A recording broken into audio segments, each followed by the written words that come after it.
Hello दोस्तों, मैं खुशी आप सभी दोस्तों का स्वागत करती हूँ अपने यूट्यूब चैनल के एजुकेशन पर। वन लाइनर क्वेश्चन का आज चौथा वीडियो है। इससे पहले 3 वीडियो अपलोड किया जा चुका है। आई होप आप लोगों ने देख लिया होगा और आप लोगों को बहुत मज़ा भी आ रहा होगा। जब हम कोई क्वेश्चन सॉल्व करते हैं तो हमें अंदर से बहुत खुशी मिलती है ना। तो आप लोग भी ये वीडियो को देख लिए होंगे और जब प्रीवियस क्वेश्चन को लगा रहे होंगे तो आप लोगों को अंदर से बहुत खुशी मिल रही होगी, चूँकि सारा क्वेश्चन आप लोगों का सॉल्व हो जा रहा होगा और कॉन्सेप्ट क्लियर रहता है तो क्वेश्चन सॉल्व हो ही जाता है। और मैं इतने अच्छे से एनालिसिस कर रही हूँ कि आई होप आप लोगों को पसंद आ रहा होगा। लेकिन हाँ, अगर कहीं भी कोई तरह की डाउट हो किसी क्वेश्चन में तो आप लोग प्लीज़ कमेंट बॉक्स में कमेंट ज़रूर कीजिएगा, मैं उसका आंसर दूँगी। ठीक है, मैं आशा ऐसा करती हूँ कि मैं जिस शैली से समझाती हूँ वो शैली आप लोगों को समझ में आ रही होगी। तो आइए देर न करते हुए इसे प्रारंभ करती हूँ। आज का पहला क्वेश्चन है, टेस्टोस्टेरोन हार्मोन कौन सा हार्मोन है। तो ये क्वेश्चन ये पूछना चाह रहा है कि टेस्टोस्टेरोन हार्मोन जो है ये मेल हार्मोन है कि फीमेल हार्मोन है। तो टेस्टोस्टेरोन एक मेल हार्मोन है। कौन सा हार्मोन है? Male hormone. अगर वहीं हम फीमेल हार्मोन की बात करें तो एस्ट्रोजन हार्मोन। कौन सा हार्मोन? एस्ट्रोजन हार्मोन एक फीमेल हार्मोन है। प्रोजेस्टेरोन हार्मोन ये भी एक फीमेल हार्मोन है। कौन सा हार्मोन है? Progesterone hormone. तो ये भी एक फीमेल हार्मोन है, इसे सेक्स हार्मोन भी कहा जाता है। ठीक है, आइए नेक्स्ट क्वेश्चन को देखते हैं। नेक्स्ट क्वेश्चन हमारा क्या कहता है? नेक्स्ट क्वेश्चन कह रहा है कि वयस्क और किशोरावस्था में आवाज़ का स्तर क्यों बदल जाता है। तो आवाज़ का स्तर बदल जाता है, ये आप भी नोटिस किए होंगे। जब कोई बच्चा होता है छोटा सा 2 साल 1 साल 5 साल का, तो उसकी आवाज़ को सुन के आप ये नहीं बता सकते कि लड़की की आवाज़ है कि लड़कों की। लेकिन जैसे जैसे बच्चे बड़े होते हैं तो उसकी आवाज़ में परिवर्तन आने लगते हैं। लड़की की आवाज़ सुरीली होने लगती है, लड़कों की आवाज़ में थोड़ी भारीपन, बोले तो मोटा आवाज़ होने लगता है थोड़ा। तो ये किसके कारण? तो स्वर यंत्र का विकास होने लगता है। स्वर यंत्र के विकास के कारण आवाज़ में परिवर्तन होने लगता है। ठीक है, आइए नेक्स्ट क्वेश्चन को देखते हैं। नेक्स्ट क्वेश्चन हमारा क्या कह रहा है कि लड़का तथा लड़की में लिंग भेद उत्पन्न करने वाले हार्मोन कौन से हैं। तो टेस्टोस्टेरोन हार्मोन, एस्ट्रोजन हार्मोन। अभी जस्ट मैं ऊपर बताई कि टेस्टोस्टेरोन हार्मोन एक मेल हार्मोन है जबकि एस्ट्रोजन हार्मोन एक फीमेल हार्मोन है। तो यही दोनों के डिफरेंट को बताता है। ठीक है, आइए नेक्स्ट क्वेश्चन देखते हैं। नेक्स्ट क्वेश्चन हमारा क्या कह रहा है कि ये तो हो गया, इंसुलिन की कमी से कौन सा रोग होता है। तो इंसुलिन की कमी से मधुमेह रोग होता है, जिसे डायबिटीज रोग भी कहा जाता है। तो इंसुलिन की कमी से कौन सी रोग होती है? मधुमेह रोग होती है। अगर वही इंसुलिन की अधिकता से पूछ लिया जाए कि इंसुलिन की अधिकता से कौन सा रोग होता है, तो इंसुलिन की अधिकता से हाइपोग्लाइसीमिया रोग होता है। कौन सा रोग होता है? हाइपोग्लाइसीमिया रोग। अगर आपसे क्वेश्चन पूछ लिया जाए कि इंसुलिन का स्रावन कहाँ से होता है, तो इंसुलिन का स्रावन पेनक्रियाज ग्लैंड से होता है। कहाँ से होता है? पेनक्रियाज ग्लैंड, जिसे अग्नाशय ग्रंथि भी कहा जाता है। यहीं से इंसुलिन का स्रावन होता है। पेनक्रियाज के कौन से सेल से? तो बीटा सेल से इंसुलिन का निर्माण होता है। किस सेल से? पेनक्रियाज के बीटा सेल से। ठीक है, और इसकी अधिकता से कौन सी बीमारी होती है? तो इसकी अधिकता से हाइपोग्लाइसीमिया हो जाती है, जबकि कमी से डायबिटीज या मधुमेह रोग हो जाता है। ठीक है, आइए नेक्स्ट क्वेश्चन को देखते हैं। नेक्स्ट क्वेश्चन हमारा क्या कह रहा है? नेक्स्ट क्वेश्चन कह रहा है कि मोबाइल की ध्वनि हम कैसे सुनाई देती है। तो हमें मोबाइल की ध्वनि कैसे सुनाई देती है? ये रेडियो तरंग के माध्यम से सुनाई देती है। किसके माध्यम से? तो रेडियो तरंग के माध्यम से हमें मोबाइल की ध्वनि सुनाई देती है। हालांकि जितने भी दूरसंचार वाले सुविधा हैं वो सारे ही रेडियो तरंग के माध्यम से ही हमें सुनाई देते हैं। चाहे आप रेडियो की बात कर लीजिए, मोबाइल की बात कर लीजिए, ये सब ध्वनि हमें सुनाई देता है किसके कारण से? तो रेडियो तरंग के कारण से। ठीक है, रेडियो तरंग की बात की जाए तो रेडियो तरंग की खोज किसके द्वारा की गई है? तो रेडियो तरंग की खोज की गई है मार्कोनी के द्वारा। किसके द्वारा की गई है? मार्कोनी के द्वारा। आइए नेक्स्ट क्वेश्चन को देखते हैं। नेक्स्ट क्वेश्चन हमारा क्या कह रहा है? नेक्स्ट क्वेश्चन कह रहा है कि ध्वनि का संचार किन माध्यमों में हो सकता है। तो पहले मैं आपको बता दूं कि ध्वनि को गमन के लिए माध्यम की आवश्यकता होती है, जबकि प्रकाश को गमन के लिए माध्यम की आवश्यकता नहीं होती है। इसलिए ये क्वेश्चन पूछ रहा है कि ध्वनि का संचार किन किन माध्यमों में हो सकता है। तो ध्वनि का संचार ठोस, तरल और गैस तीनों माध्यमों में ध्वनि गमन कर सकती है। सर्वाधिक गमन अगर आपसे पूछ लिया जाए तो ठोस में सर्वाधिक तेज़ गति से गमन करती है। इसके बाद हो जाएगा आपका तरल, तरल मतलब लिक्विड, और तीसरे नंबर पे आ जाएगा गैस। तो कभी कभी आपको सजाने के लिए बता देता है किस में सबसे ज़्यादा स्पीड रहेगा और किस में सबसे स्लो स्पीड रहेगा ध्वनि का। तो सबसे ज़्यादा स्पीड किस में रहेगा? ठोस में, इसके बाद तरल में, इसके बाद गैस में। अगर वहीं आपसे प्रकाश की बात पूछ ली जाए कि प्रकाश, पहला नंबर तो प्रकाश को गमन करने के लिए माध्यम की आवश्यकता होती ही नहीं है, इसलिए प्रकाश का सबसे ज़्यादा वेग स्पीड निर्वात में होता है। कहाँ होता है? निर्वात में। इसके बाद तो निर्वात के बाद गैस हो जाएगा। ठीक है, ये प्रकाश का वेग का क्रम है। इसके बाद तो द्रव और फिर ठोस। तो प्रकाश का जो वेग है वो सबसे कम किस में होता है, ठोस में होता है, और सर्वाधिक किस में होता है, तो निर्वात में होता है। ठीक है, अगर वहीं आपसे पूछ लिया जाए कि ध्वनि का वेग निर्वात में कितना होता है, तो ध्वनि का वेग निर्वात में 0 होता है। क्यों? क्योंकि वहाँ माध्यम नहीं होता है और ध्वनि को गमन करने के लिए तो माध्यम की आवश्यकता होती है। ठीक है, इसीलिए ध्वनि का वेग निर्वात में 0 होता है। जैसे कि आप अंतरिक्ष में बोल दिया जाए, अंतरिक्ष में अगर अंतरिक्ष में एक बम ब्लास्ट किया जाए तो उसका आवाज़ कैसा होगा, तेज़ होगा, धीमी होगा, मीडियम होगा, कैसा होगा, तो उसका आवाज़ सुनाई ही नहीं देगा। क्यों? क्योंकि ध्वनि को गमन करने के लिए माध्यम की आवश्यकता होती है और अंतरिक्ष में तो निर्वात होता है, कोई हवा कुछ नहीं होता है, इसीलिए। ठीक है, तो प्रकाश का क्रम मैं बता दी, सबसे तेज प्रकाश का वेग किस में होगा, तो निर्वात में होगा, सेकेंड गैस, थर्ड द्रव और फोर्थ ठोस में। प्रकाश का वेग कितना होता है, अगर आपसे ये पूछ लिया जाए तो प्रकाश का वेग होता है 3 × 10⁸ मीटर पर सेकेंड। ठीक है, प्रकाश का वेग का खोज किसके द्वारा किया गया था, तो खोज किया गया था रोमर के द्वारा। किसके द्वारा किया गया था, रोमर के द्वारा। आइए नेक्स्ट क्वेश्चन देखते हैं। नेक्स्ट क्वेश्चन हमारा क्या कह रहा है, नेक्स्ट क्वेश्चन क्या है, नेक्स्ट क्वेश्चन क्या है, तो नेक्स्ट क्वेश्चन है ध्वनि की आवृत्ति किस में मापी जाती है। ध्वनि की आवृत्ति हर्ट्ज में मापी जाती है। किस में मापी जाती है, ध्वनि की आवृत्ति हर्ट्ज में मापी जाती है। ठीक है, दूसरा क्वेश्चन क्या है, दूसरा क्वेश्चन है हमारा ध्वनि का आयाम क्या दर्शाता है। तो ध्वनि का आयाम जो है वो दोलन की तीव्रता दर्शाता है। क्या दर्शाता है, ध्वनि का आयाम तीव्रता दर्शाता है। ठीक है, अगर आपसे पूछ लिया जाए कि तीव्रता किस पर निर्भर करता है, तो आयाम पर निर्भर करता है, और तीव्रता को ही प्रबलता भी कहा जाता है। इसके ज़्यादा और कम होने से क्या होता है, तो आवाज़ धीमा या ज़्यादा होता है। ठीक है, ध्वनि के लक्षण कितने होते हैं, ध्वनि के 2 लक्षण होते हैं, एक तीव्रता होता है, दूसरा तारत्व होता है।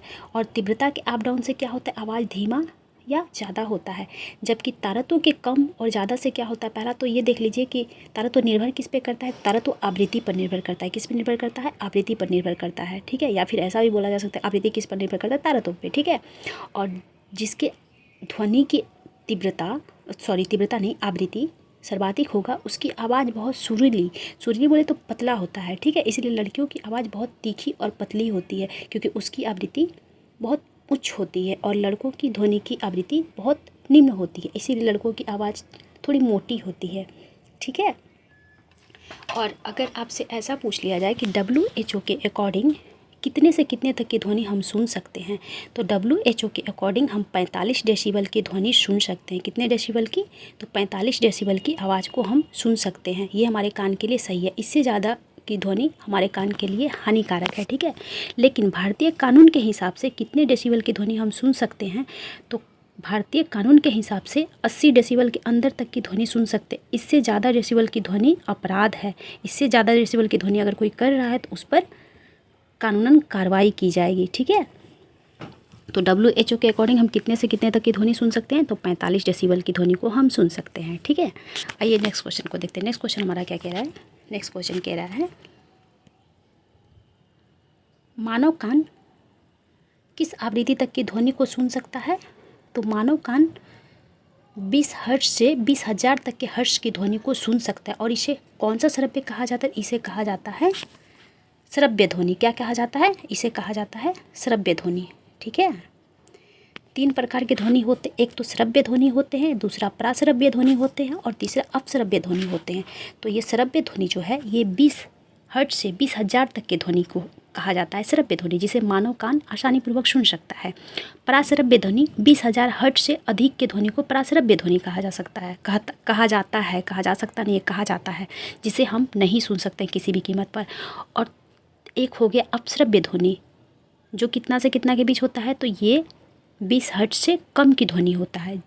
इसको भी हमारा कान नहीं सुन सकता। हमारा कान सिर्फ एक ही ध्वनि को सुन सकता है, वो है श्रव्य ध्वनि, जो 20 हर्ट्ज से 20,000 हर्ट्ज के बीच होता है। ठीक है, तो प्राश्रव्य ध्वनि कौन सुनता है, जिसकी हर्ट्ज होती है 20,000 से अधिक, तो इसे चमगादड़ और डॉल्फिन के द्वारा सुना जाता है। ठीक है, अपश्रव्य ध्वनि की बात की जाए कि अपश्रव्य ध्वनि को कौन सुन सकता है, जो 20 हर्ट्ज से कम की ध्वनि होती है, तो इसे कुत्ता, बिल्ली, सांप ये सब सुन सकता है। और भूकंप जब आता है तो उस टाइम ध्वनि कितनी होती है, तो उस टाइम 20 हर्ट्ज से कम की ध्वनि होती है। इसीलिए आप देखते होंगे जब भूकंप आने वाला रहता है तो कुत्ता चाहे कोई भी जानवर छटपटाने लगता है, इधर से उधर भागने लगता है, क्योंकि उसे ध्वनि सुनाई देने लगता है कि हाँ भूकंप आने वाला है। इसीलिए तो ये एग्जाम में पूछा जाता है कि अपश्रव्य ध्वनि को कौन सुन सकता है। मान लीजिए चमगादड़ रहेगा, कुत्ता रहेगा, बिल्ली रहेगा, तो चमगादड़ उसमें से छट जाएगा, क्योंकि चमगादड़ तो प्रासरभ्य ध्वनि को सुनता है, अपसरभ्य ध्वनि को नहीं सुन सकता। अपसरभ्य ध्वनि को तो केवल कुत्ता, बिल्ली, सांप, भूकंप इस टाइम निकलता है ना। अगर वही क्वेश्चन आपसे ऐसा पूछ लिया जाए जो हमारा हार्टबीट का ध्वनि होता है वो किसके अंतर्गत आएगा, तो वो अपसरभ्य ध्वनि के अंतर्गत आएगा। ठीक है, इसीलिए तो हार्टबीट स्टेथोस्कोप से सुना जाता है। ठीक है, आइए नेक्स्ट क्वेश्चन देखते हैं। नेक्स्ट क्वेश्चन क्या कह रहा है। नेक्स्ट क्वेश्चन कह रहा है हमारा, रोम किस नदी के किनारे स्थित है। तो रोम टाइबर नदी के किनारे स्थित है। किस नदी के किनारे स्थित है, टाइबर नदी के किनारे। आइए कुछ प्रमुख शहर को देख लेते हैं और किस नदी के किनारे स्थित है वो भी देख लेते हैं, क्योंकि इससे संबंधित भी क्वेश्चन बहुत आते हैं। स्टैटिक जीके के अंदर आ जाता है ये सब्जेक्ट, और रेलवे वगैरह में चाहे टीचर वोचर में इससे संबंधित बहुत क्वेश्चन आ चुके हैं और आते भी हैं। तो खार्तूम शहर किस नदी के किनारे स्थित है। खार्तूम शहर नील नदी के किनारे स्थित है। बगदाद शहर किस नदी के किनारे स्थित है। बगदाद शहर टिग्रिस नदी के किनारे स्थित है। किस नदी के किनारे, टिग्रिस नदी के किनारे। वारसा शहर किस नदी के किनारे स्थित है, तो बिस्तुला नदी के किनारे। सिडनी शहर किस नदी के किनारे है, तो डार्लिंग नदी के किनारे। कभी कभी क्वेश्चन में ऐसा भी पूछा जाता है कि डार्लिंग और मर्ले नदी कहाँ की है, तो डार्लिंग और मर्ले नदी ऑस्ट्रेलिया की है। कहाँ की, ऑस्ट्रेलिया की है। ठीक है, पेरिस किस नदी के किनारे स्थित है, तो पेरिस सीन नदी के किनारे स्थित है। बेलग्रेड किस नदी के किनारे स्थित है, तो बेलग्रेड डेन्यूब नदी के किनारे स्थित है। लंदन टेम्स नदी के किनारे स्थित है। जर्मनी का कोलोन शहर किस नदी के किनारे है, तो ये राइन नदी के किनारे स्थित है। किस नदी के किनारे स्थित है कोलोन शहर, राइन नदी के किनारे। और राइन नदी के क्षेत्र को विश्व का काला प्रदेश कहा जाता है। क्या कहा जाता है, राइन नदी के क्षेत्र को विश्व का काला प्रदेश। और यहीं रूर नामक क्षेत्र भी स्थित है जो कोयला के लिए विख्यात है, इसीलिए तो विश्व का काला प्रदेश कहा जाता है राइन नदी के क्षेत्र को। और इसी के उपाधि के कारण झारखंड का जो पठार है, छोटा नागपुर का पठार, तो उसको भी ये उपाधि दिया गया है कि छोटा नागपुर को भारत का रूर प्रदेश कहा जाता है, क्योंकि कोयला अत्यधिक मात्रा में वहाँ पर भी पाया जाता है। ठीक है, तो विश्व का काला प्रदेश किसे कहा जाता है, रूर क्षेत्र को। ये कहाँ पड़ता है, ये जर्मनी में पड़ता है। किस नदी के किनारे, राइन नदी के कारण। ठीक है, और अगर आपसे यही क्वेश्चन पूछ लिया जाए कि विश्व की सर्वाधिक व्यस्त नदी कौन सी है, तो विश्व की सर्वाधिक व्यस्त या बीजी नदी राइन नदी है। आइए नेक्स्ट क्वेश्चन को देखते हैं। नेक्स्ट क्वेश्चन हमारा क्या कह रहा है, तो नेक्स्ट क्वेश्चन कह रहा है, जयप्रकाश नारायण युगों को गोरिल्ला युद्ध में प्रशिक्षित करने के लिए आज़ाद दस्ता का गठन कहाँ किए थे। तो गोरिल्ला युद्ध में प्रशिक्षित करने के लिए आज़ाद दस्ता का गठन नेपाल में किया गया था। किसके द्वारा किया गया था, जयप्रकाश नारायण के द्वारा किया गया था। नेपाल के किस शहर में, तो नेपाल के रास बिलास जंगल में किया गया था। कहाँ किया गया था, नेपाल के रास बिलास जंगल में किया गया था। और कब किया गया था, तो ये भारत छोड़ो आंदोलन के समय किया गया था। कब किया गया था, भारत छोड़ो आंदोलन के समय। अगर हम भारत छोड़ो आंदोलन की बात करें तो भारत छोड़ो आंदोलन कब हुआ था, भारत छोड़ो आंदोलन हुआ था 8 अगस्त 1942 को। हालांकि कहीं कहीं क्वेश्चन 9 अगस्त भी देता है, क्योंकि इसकी शुरुआत 9 अगस्त को ही मानिए तो हुआ था, क्योंकि 8 अगस्त को तो घोषणा हुआ था भारत छोड़ो आंदोलन का। और इसी के मध्य रात्रि मतलब 12 बजे ऑपरेशन 0 आवर्स चला के अंग्रेज़ों द्वारा भारत के प्रमुख नेताओं को गिरफ्तार कर लिया गया था, और इसकी शुरुआत 9 अगस्त से हो गई थी। और आइए कुछ नेता को भी देख लेते हैं जिन्हें गिरफ्तार करके कहाँ कहाँ रखा गया था, क्योंकि इससे संबंधित भी क्वेश्चन आते हैं एग्जाम में। तो महात्मा गांधी को कहाँ रखा गया था गिरफ्तार करके, भारत छोड़ो आंदोलन के समय, आगा खां पैलेस में। ये आगा खां पैलेस कहाँ है, तो पूना में। पूना के आगा खां पैलेस में महात्मा गांधी को रखा गया था। इनके साथ साथ इनके निजी सचिव जो थे महादेव देसाई, इनको भी रखा गया था। महात्मा गांधी की वाइफ कस्तूरबा गांधी को भी आगा खां पैलेस में ही रखा गया था। और इसी दरमियान इनके निजी सचिव महादेव देसाई और कस्तूरबा गांधी की मृत्यु भी हो गई थी। वहीं राजेंद्र प्रसाद की बात की जाए तो राजेंद्र प्रसाद को गिरफ्तार करके पटना के बांकीपुर जेल में रखा गया था, जबकि जवाहरलाल नेहरू को पहले तो गिरफ्तार करके इनको अहमदनगर दुर्ग में रखा गया, लेकिन बाद में अल्मोड़ा जेल में भेज दिया गया। जयप्रकाश नारायण को कहाँ रखा गया था, तो जयप्रकाश नारायण और सूर्यदेव नारायण सिंह को हजारीबाग के जेल में रखा गया था। कहाँ रखा गया था, हजारीबाग के जेल में। और यहीं से ये दीवाल तड़प के दिवाली के रात में फरार हो गए थे। और फरार होकर क्या किए थे, तो नेपाल के रासबिलास जंगल में आज़ाद दस्ता का गठन किए थे। ठीक है, आपसे क्वेश्चन ऐसा भी पूछा जा सकता है कि आज़ाद दस्ता जो है वो किसके दिमाग की उपज थी, तो नित्यानंद सिंह के दिमाग की उपज थी। किसके दिमाग की उपज थी आज़ाद दस्ता, नित्यानंद सिंह के दिमाग की उपज थी। और आज़ाद दस्ता का प्रथम कमांडर कौन था, तो आज़ाद दस्ता का प्रथम कमांडर भी नित्यानंद सिंह ही थे। जबकि आज़ाद दस्ता का स्थापना किसके द्वारा किया गया था, तो जयप्रकाश नारायण के द्वारा किया गया था। ठीक है, आई होप इससे संबंधित आपसे क्वेश्चन एक भी नहीं छूटेगा। आइए नेक्स्ट क्वेश्चन को देखते हैं। नेक्स्ट क्वेश्चन हमारा क्या कह रहा है, नेक्स्ट क्वेश्चन कह रहा है, 9 दिसंबर 1946 को स्वतंत्र भारत का संविधान बनाने के लिए संविधान सभा की सत्र किनकी अध्यक्षता में आरंभ हुई थी? तो सबसे पहले तो आप ये देख लीजिए कि बनाने का संविधान बनाना प्रारंभ कब से किया गया था? तो ये किया गया था 9 दिसंबर 1946 को। इसकी अध्यक्षता किसके द्वारा की गई थी? तो डॉक्टर सच्चिदानंद सिन्हा के द्वारा। किसके द्वारा की गई थी? डॉक्टर सच्चिदानंद सिन्हा के द्वारा, ठीक है। और अगर आपसे ऐसा पूछ लिया जाए कि अंतरिम सरकार का गठन कब हुआ था, तो अंतरिम सरकार का गठन हुआ था 2 सितंबर 1946 को, ठीक है। लेकिन अंतरिम सरकार के गठन की घोषणा कब की गई थी? तो इसकी घोषणा की गई थी 24 अगस्त 1946 को, लेकिन गठन 2 सितंबर 1946 को किया गया था, ठीक है। जबकि संविधान सभा का गठन की बात की जाए तो संविधान सभा का गठन किया गया था 6 दिसंबर 1946 को, लेकिन इसका प्रथम सत्र बुलाया गया था 9 दिसंबर 1946 को। और अध्यक्षता किसके द्वारा किया गया था? तो डॉक्टर सच्चिदानंद सिन्हा के द्वारा। और डॉक्टर सच्चिदानंद सिन्हा जो थे वो संविधान सभा के अस्थायी अध्यक्ष थे। कौन थे? अस्थायी अध्यक्ष। लेकिन 11 दिसंबर 1946 को डॉक्टर राजेंद्र प्रसाद को संविधान सभा का अस्थायी अध्यक्ष नियुक्त किया गया था। किसे अस्थायी अध्यक्ष नियुक्त किया गया था? तो डॉक्टर राजेंद्र प्रसाद को। कब किया गया था? 11 दिसंबर 1946 को। अगर आपसे वही घुमा के क्वेश्चन ये पूछ लिया जाए कि डॉक्टर सच्चिदानंद सिन्हा को अस्थायी अध्यक्ष तो बनाया गया था, लेकिन किसके कहने पे बनाया गया था?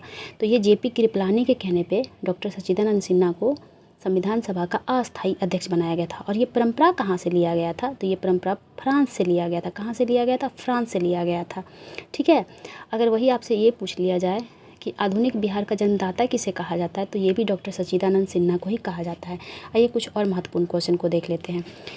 13 दिसंबर 1946 को संविधान सभा में उद्देश्य प्रस्ताव रखा गया। किसके द्वारा रखा गया था? तो उद्देश्य प्रस्ताव 13 दिसंबर 1946 को जवाहरलाल नेहरू के द्वारा रखा गया था। किसके द्वारा रखा गया था? जवाहरलाल नेहरू के द्वारा। उद्देश्य प्रस्ताव को बनाया किसके द्वारा गया था? तो इसे बनाया गया था मोतीलाल नेहरू के द्वारा। किसके द्वारा तैयार किया गया था? मोतीलाल नेहरू के द्वारा। उद्देश्य प्रस्ताव को संविधान सभा द्वारा स्वीकार कब किया गया?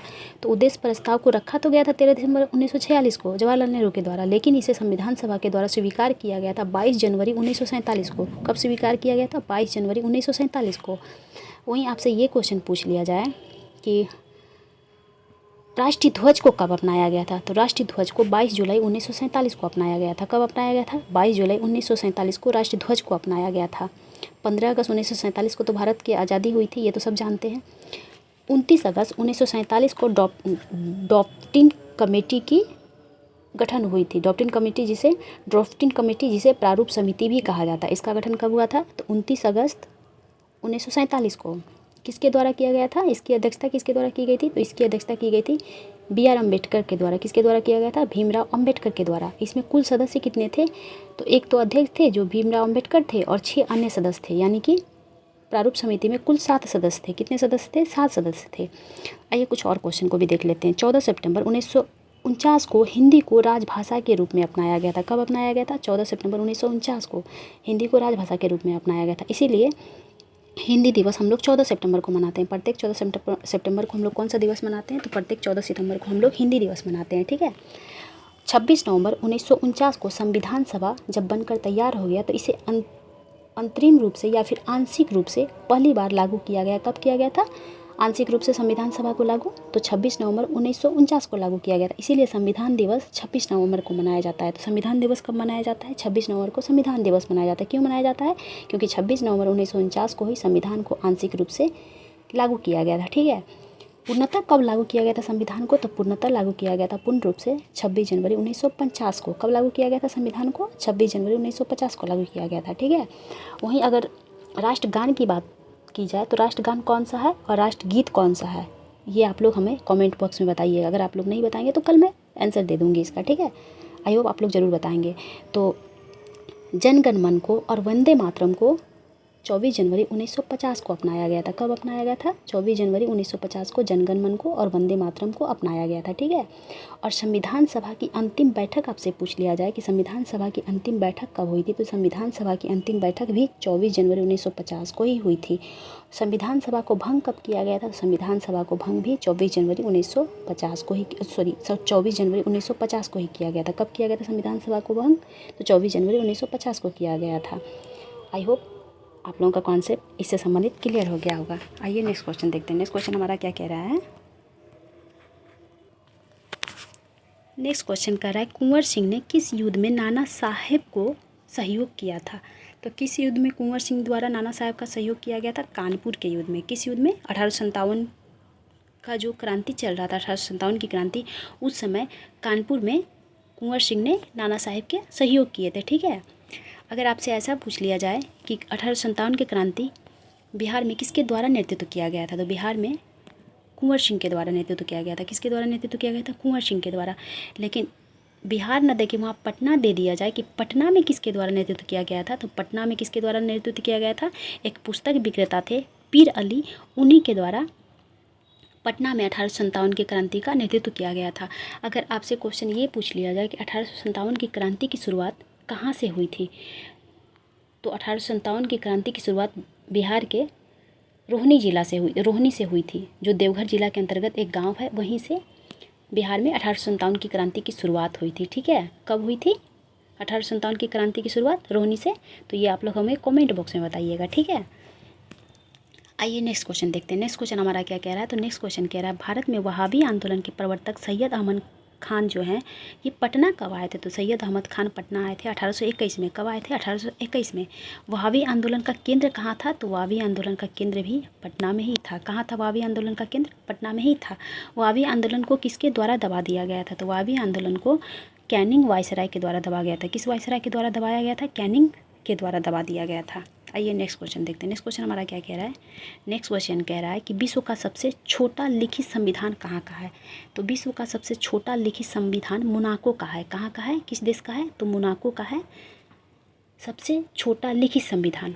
अगर वही आपसे बोल दिया जाए कि सबसे बड़ा लिखित संविधान किस देश का है, तो सबसे बड़ा लिखित संविधान भारत का है। कहाँ का है? भारत का है। लेकिन अगर आपसे क्वेश्चन ऐसा पूछ लिया जाए कि सबसे बड़ा संविधान कहाँ का है, तो सबसे बड़ा संविधान ब्रिटेन का है। कहाँ का है? सबसे बड़ा संविधान ब्रिटेन का है। लेकिन ब्रिटेन का संविधान लिखित नहीं है, इसलिए अगर आपसे क्वेश्चन लिखित पूछ लिया जाए कि सबसे बड़ा लिखित संविधान कहाँ का है, तो उसका आंसर भारत हो जाएगा। लेकिन अगर सबसे बड़ा संविधान पूछ लिया जाए तो ब्रिटेन हो जाएगा। अगर वहीं आपसे ये पूछ लिया जाए कि किस देश में सर्वप्रथम लिखित संविधान को लागू किया गया था, तो इसका आंसर क्या हो जाएगा? इसका आंसर संयुक्त राज्य अमेरिका हो जाएगा, क्योंकि अमेरिका में ही सबसे पहले संविधान को लागू किया गया था लिखित संविधान के रूप में। ठीक है। नेक्स्ट क्वेश्चन हमारा क्या कह रहा है? नेक्स्ट क्वेश्चन कह रहा है कि भारतीय विश्वविद्यालय अधिनियम किसके द्वारा लागू किया गया था? तो किसने लागू किया था? लॉर्ड कर्जन के द्वारा लागू किया गया था। किसके द्वारा लागू किया गया था? लॉर्ड कर्जन के द्वारा लागू किया गया था। और इसके लिए रैले आयोग बनाया गया था। तो रैले आयोग को कब बनाया गया था? रैले आयोग को बनाया गया था 1902 में। कब बनाया गया था रैले आयोग को? तो रैले आयोग को 1902 में बनाया गया था, टॉमस रैले की अध्यक्षता में। और इसी के सिफारिश पर 1904 में विश्वविद्यालय अधिनियम को लागू किया गया था लॉर्ड कर्जन के द्वारा। ठीक है। और लॉर्ड कर्जन के शासनकाल में ही पुरातत्व विभाग की भी स्थापना की गई थी। किसकी स्थापना की गई थी? पुरातत्व विभाग की स्थापना किस वायसराय के काल में की गई थी? तो लॉर्ड कर्जन के काल में पुरातत्व विभाग की स्थापना की गई थी। और लॉर्ड कर्जन के काल में ही मैकडोनाल्ड आयोग का भी स्थापना किया गया था। और मैकडोनाल्ड आयोग किससे संबंधित था? तो ये अकाल से संबंधित था। किससे संबंधित था? अकाल से संबंधित था। वहीं अगर आपसे क्वेश्चन पूछ लिया जाए कि बंगाल विभाजन किसके शासनकाल में हुआ था, तो बंगाल विभाजन भी लॉर्ड कर्जन के काल में हुआ था। बंगाल विभाजन हुआ कब था? तो बंगाल विभाजन हुआ था 1905 में। कब हुआ था? 1905 में। बंगाल विभाजन की घोषणा कब की गई थी? तो बंगाल विभाजन की घोषणा की गई थी 19 जुलाई को। 19 या कहीं कहीं 20 भी देता है, 19 जुलाई 1905 को। और बंगाल विभाजन को लागू कब किया गया था? तो बंगाल विभाजन को लागू किया गया था 16 अक्टूबर 1905 को। कब लागू किया गया था? 16 अक्टूबर 1905 को बंगाल विभाजन को लागू किया गया था। लेकिन इसकी घोषणा कब की गई थी? 19 जुलाई 1905 को। और बंगाल विभाजन को रद्द कब किया गया था? तो बंगाल विभाजन को रद्द किया गया था 1911 में। कब किया गया था? 12 दिसंबर 1911 में। कभी कभी क्वेश्चन पूछ लेगा आपसे कि बंगाल विभाजन को रद्द किया गया था किस समिति के सिफारिश पर? तो अरुंडेल समिति के सिफारिश पर बंगाल विभाजन को रद्द किया गया था। उस समय वायसराय कौन थे? किस वायसराय के काल में बंगाल विभाजन को रद्द किया गया था? तो लॉर्ड हार्डिंग द्वितीय के काल में। किसके शासनकाल में रद्द किया गया था? लॉर्ड हार्डिंग द्वितीय के काल में बंगाल विभाजन को रद्द किया गया था। ठीक है। आइए नेक्स्ट क्वेश्चन देखते हैं। नेक्स्ट क्वेश्चन हमारा क्या कह रहा है? नेक्स्ट क्वेश्चन कह रहा है दिलवाड़ा का मंदिर एक उदाहरण है किस शैली का? तो तो ये नागर शैली का उदाहरण है। किस शैली का? नागर शैली। देखिए 3 शैली भारत में प्रचलित है। कौन कौन सा? नागर शैली, बैसल शैली और द्रविड़ शैली। तो उत्तर भारत में जितने भी मंदिर का निर्माण होता है वो नागर शैली में होता है, और बीच वाले क्षेत्र में जो निर्माण होता है वो बैसल शैली में होता है, और दक्षिण भारत में द्रविड़ शैली में निर्माण होता है। तो दक्षिण भारत के जितने भी मंदिर हैं वो लगभग सारे द्रविड़ शैली में बनते हैं। कौन शैली में बनते हैं? द्रविड़ शैली में। और उत्तर भारत में तो नागर शैली में, और बीच वाले क्षेत्र में तो वो बैसल शैली में। ठीक है। और नागर शैली और द्रविड़ शैली के मिश्रण रूप को ही बैसल शैली भी कहा जाता है। वहीं अगर हम दिलवाड़ा के मंदिर की बात करें तो दिलवाड़ा के मंदिर को ही बिमल शाही मंदिर भी कहा जाता है। कौन सा मंदिर कहा जाता है? बिमल शाही मंदिर भी कहा जाता है दिलवाड़ा के मंदिर को। और दिलवाड़ा का मंदिर जो है वो जैन धर्म से संबंधित है। किस धर्म से संबंधित है? जैन धर्म से।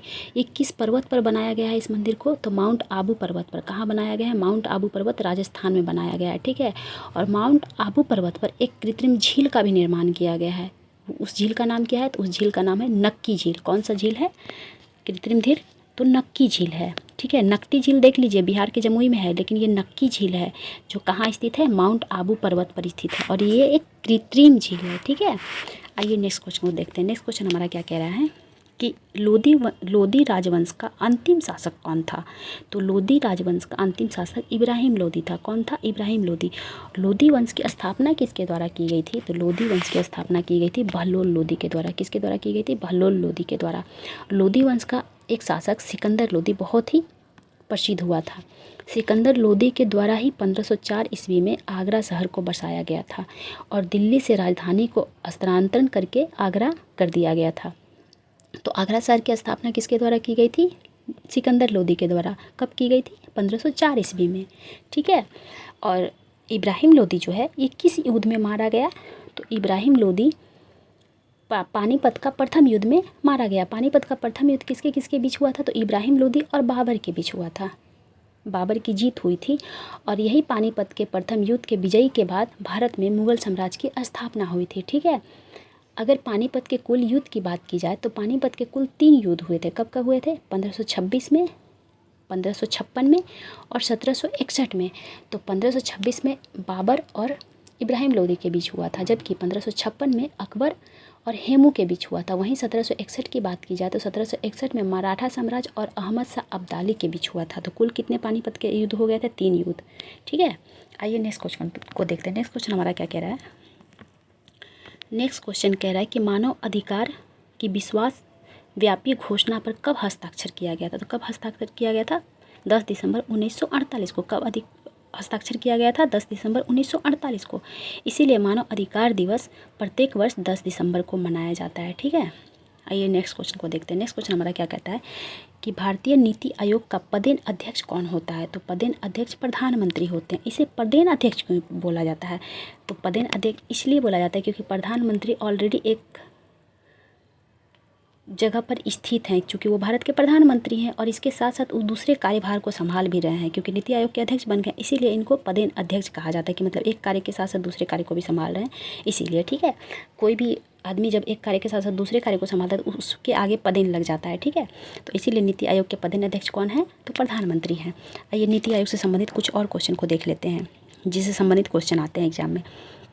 तो जो नीति आयोग की बात की जाए तो नीति आयोग की स्थापना तो पहली बात योजना आयोग के स्थान पर किया गया था। किसके स्थान पर किया गया था? योजना आयोग के स्थान पर। योजना आयोग की स्थापना की बात की जाए तो योजना आयोग की स्थापना कब हुई थी? तो योजना आयोग की स्थापना जो है वो हुआ था 15 मार्च 1950 को। कब हुआ था? 15 मार्च 1950 को योजना आयोग का स्थापना हुआ था। ठीक है। और योजना आयोग के स्थान पर ही नीति आयोग का स्थापना हुआ था 1 जनवरी 2015 को। कब हुआ था? 1 जनवरी 2015 को नीति आयोग का स्थापना हुआ था। जब योजना आयोग का स्थापना हुआ था तो उसके प्रथम पदेनाध्यक्ष कौन थे? तो उसके प्रथम पदेनाध्यक्ष थे जवाहरलाल नेहरू। कौन थे अध्यक्ष योजना आयोग के? तो जवाहरलाल नेहरू थे। और उपाध्यक्ष कौन थे योजना आयोग के प्रथम उपाध्यक्ष? तो योजना आयोग के प्रथम उपाध्यक्ष थे गुलजारी लाल नंदा। कौन थे? गुलजारी लाल नंदा प्रथम उपाध्यक्ष थे। ठीक है। अगर वहीं हम नीति आयोग की बात करें कि नीति आयोग के प्रथम पदेनाध्यक्ष कौन थे, तो नीति आयोग के प्रथम पदेनाध्यक्ष नरेंद्र मोदी थे। कौन थे? नरेंद्र मोदी थे। और प्रथम उपाध्यक्ष कौन थे? तो प्रथम उपाध्यक्ष अरविंद पनगड़िया थे। कौन थे? अरविंद पनगड़िया। और अरविंद पनगड़िया जी अभी 16वें वित्त आयोग के अध्यक्ष भी नियुक्त हुए हैं। तो 16वें वित्त आयोग कौन है? 16वें वित्त आयोग अरविंद पनगड़िया हैं, ठीक है, जो नीति आयोग के प्रथम उपाध्यक्ष भी रह चुके हैं। अगर वर्तमान अध्यक्ष की बात की जाए, वर्तमान उपाध्यक्ष की बात की जाए कि नीति आयोग के वर्तमान उपाध्यक्ष कौन है, तो सुमन बेरी हैं। कौन है? सुमन बेरी हैं। और सीईओ कौन है? तो सीईओ है BBR सुब्रमण्यम। कौन है? BBR सुब्रमण्यम सीईओ है नीति आयोग के वर्तमान में, और उपाध्यक्ष है सुमन बेरी, ठीक है। वहीं अगर नीति आयोग के फुल फॉर्म आपसे पूछा जाए, क्योंकि एग्जाम में ये भी आ चुका है कि नीति आयोग का फुल फॉर्म क्या है, तो नीति आयोग का फुल फॉर्म हो जाएगा कि national institution for transforming India. क्या हो जाएगा? National institution for transforming India, जिसे हिंदी में राष्ट्रीय भारत परिवर्तन संस्थान कहा जाता है। क्या कहा जाता है? राष्ट्रीय भारत परिवर्तन संस्थान। आइए नेक्स्ट क्वेश्चन को देख लेते हैं। नेक्स्ट क्वेश्चन हमारा क्या कह रहा है? तो नेक्स्ट क्वेश्चन कह रहा है योजना आयोग की स्थापना कब की गई थी? तो अभी जस्ट मैं बताई ऊपर, योजना आयोग की स्थापना की गई थी 15 मार्च 1950 को। कब की गई थी? 15 मार्च 1950 को। आज का एक और क्वेश्चन है कि राष्ट्रीय विकास परिषद की स्थापना कब की गई थी? आप लोग हमें कमेंट बॉक्स में बताइएगा, इसका आंसर मैं कल दूंगी कि राष्ट्रीय विकास परिषद की स्थापना कब की गई थी, ठीक है। Thank you so much. मैं जितने भी क्वेश्चन की हूँ आप लोगों से, प्लीज़ उसका आंसर कमेंट बॉक्स में ज़रूर दीजिएगा। Thank you so much.